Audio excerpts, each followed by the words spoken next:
Subscribe now and press the bell icon. Never miss an update. Hi friends, today we'll be discussing on a topic: is stone masonry required in a building? Okay, many of you seen the buildings are mainly composed of many materials, different type of materials, especially the concrete and the reinforcement, that is we call it as the reinforced concrete. Apart from that, we'll be building the walls using brick masonry as well as sometimes a stone masonry. Okay, when it comes to the modern buildings, is the stone masonry are required? Okay, we'll be discussing on that topic here in this present image. You might have seen you can see a stone masonry which is constructed on the periphery of the building. On the periphery means at the boundaries where you construct the compound wall. Okay, apart from that, in between, that is the columns are constructed.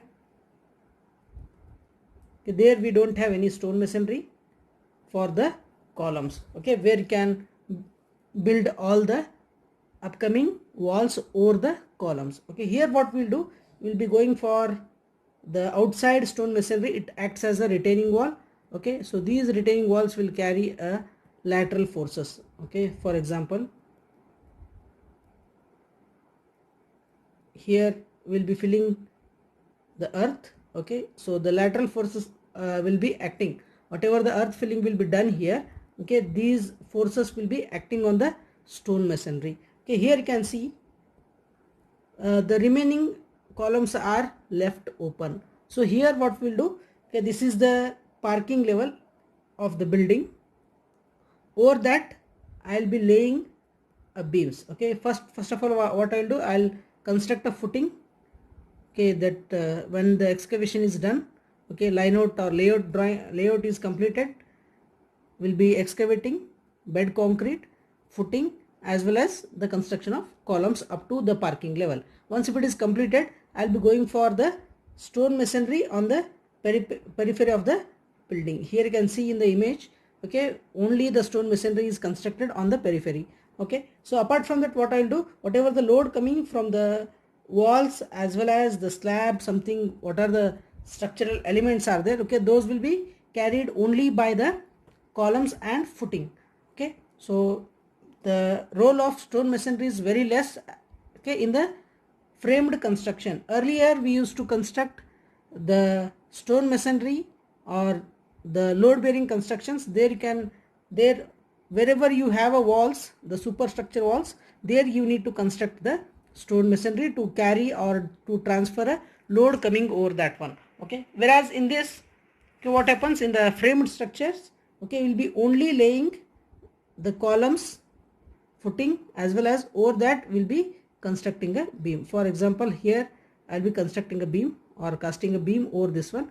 Okay, wherever I get the walls, superstructure walls, there I'll be using or connecting the beams.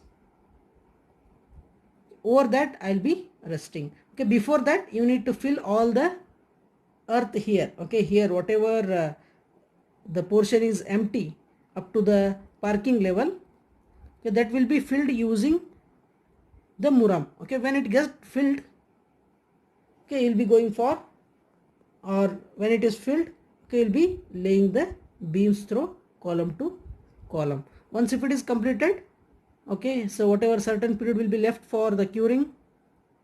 Okay, once if that is completed, for example, if I am constructing a room here, so I'll be laying 2 columns. Okay, over that I'll be constructing a wall. These are the beams. Yellow color is a beam. Okay, so over this I'll be constructing. Below this we'll be having the soil.